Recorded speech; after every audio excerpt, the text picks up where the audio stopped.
اس نوکر کے متعلق کیا کہیں گے جو آقا کی مقرر کی ہوئی ڈیوٹی پر جانے کے بجائے ہر وقت بس اس کے سامنے ہاتھ باندھے کھڑا رہے اور لاکھوں مرتبہ اس کا نام جپتا چلا جائے؟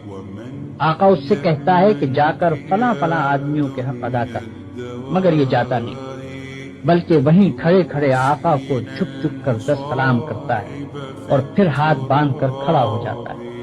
آقا اسے حکم دیتا ہے کہ جا اور فلاں فلاں خرابیوں کو مٹا دے، مگر یہ 1 انچ وہاں سے نہیں ہٹتا اور سجدے پر سجدے کیے چلا جاتا ہے۔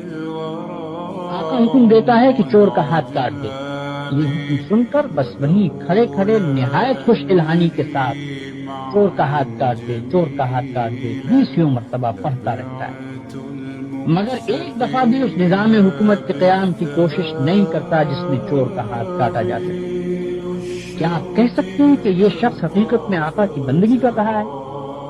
حیرت ہے آپ پر کہ خدا کا جو نوکر ایسا کرتا ہے آپ اسے بڑا عبادت گزار کہتے ہیں۔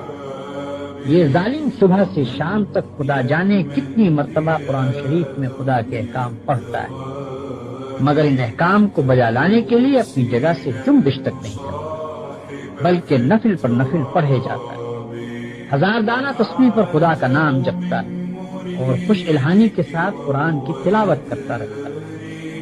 آپ اس کی یہ حرکتیں دیکھتے ہیں اور کہتے ہیں کہ کیسا زاہد عابد بندہ ہے۔ یہ غلط فہمی صرف اس وجہ سے ہے کہ آپ عبادت کا صحیح مطلب نہیں جانتے۔